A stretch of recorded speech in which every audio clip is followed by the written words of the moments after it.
As redes sociais, elas atrasaram a humanidade, elas retrocederam a humanidade há alguns séculos. Mas os telemóveis, com acesso à informação, a democratização da informação, com a expansão da comunicabilidade e também com a interação entre os profissionais, gerou um aumento de produtividade e um aumento dos ganhos na ciência e na comunicabilidade. Então, por um lado, há setores do mundo digital importantíssimos.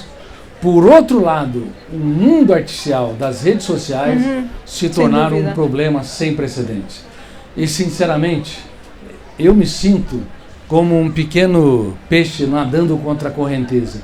Eu sou lido por talvez mais de 100 milhões de pessoas, mais de 40 milhões de livros só no Brasil.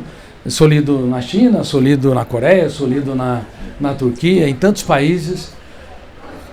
Mas por mais que eu fale, é tão poderoso o telemóvel, é tão poderoso as mídias digitais, que não há como você evitá-las.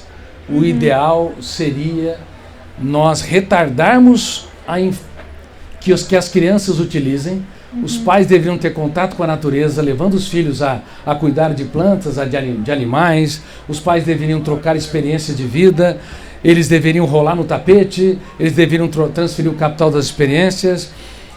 E a partir dos 7 anos, se usar 1 hora por semana, mas muito mais experiências nas redes sociais que fossem educativas, que promovessem a capacidade de interação, a capacidade de você trabalhar perdas e frustrações, gerenciar o estresse. Mas, infelizmente, os pais estão trabalhando tanto, é tão difícil ganhar a vida, é tão difícil sobreviver, que é muito mais fácil dar um telemóvel.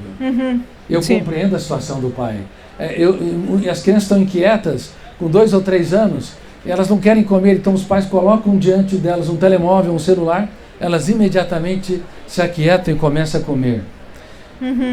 Mas um dia isso pode cobrar caro, porque as crianças não estão tendo um caso de amor, com uma alimentação saudável, precisam do artificialismo para poder se aquietar. E isso pode gerar obesidade, que está sendo um problema no mundo todo. Já que não dá para você desligar os telemóveis, então temos que usar com inteligência.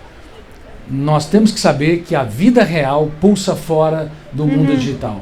Se você tiver 5 amigos reais, você se dê por feliz, porque a maioria não tem um amigo e a maioria não é amigo de si mesmo.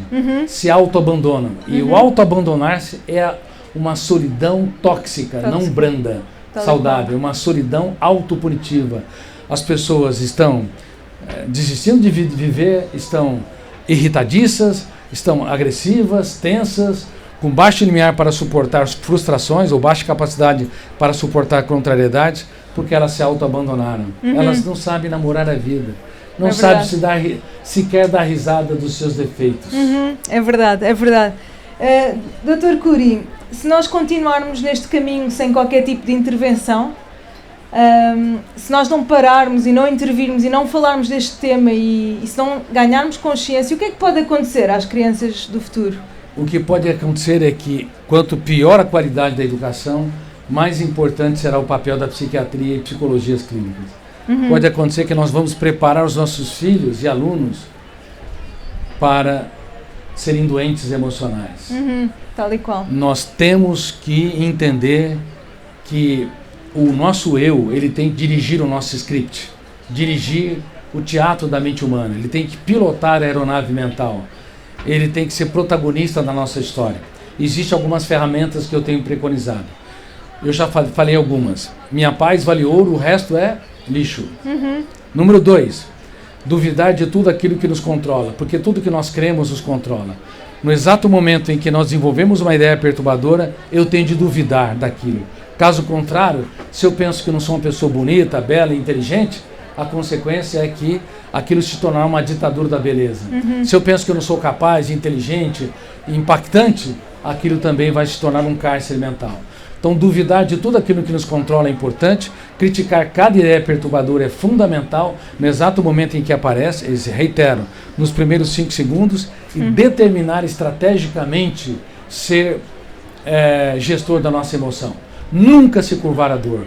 Não há céu sem tempestades, não há nenhum rei, nenhuma rainha, não há nenhuma celebridade, não há nenhuma pessoa multibilionária ou bilionária, não há nenhuma celebridade no mundo digital que não passa pelo caos, que não passa pelas perdas. Mas nós podemos escrever os capítulos mais importantes da nossa história nos dias mais tristes da nossa vida.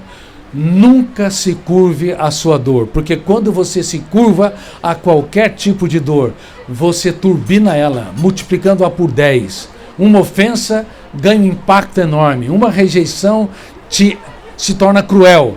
Pensamentos perturbadores começam a se avolumar, e se você se curvar a eles, não discordar, não confrontá-los, eles se tornam uma tempestade mental. E reitero, beleza está nos olhos de quem vê. Se vocês puderem dar bonecas cheinhas, de cor, diferente da sua pele, ou seja, se vocês puderem falar para os seus filhos com frequência, os seus alunos, que eles são únicos, irrepetíveis e insubstituíveis, o que vai acontecer é que você vai ter uma educação mais inteligente, onde vai formar autores da sua própria história e não vítimas da intoxicação digital, que mexe com o ciclo da dopamina e da serotonina e que gera dependência nos níveis de drogas estimulantes que encarceram o ser humano.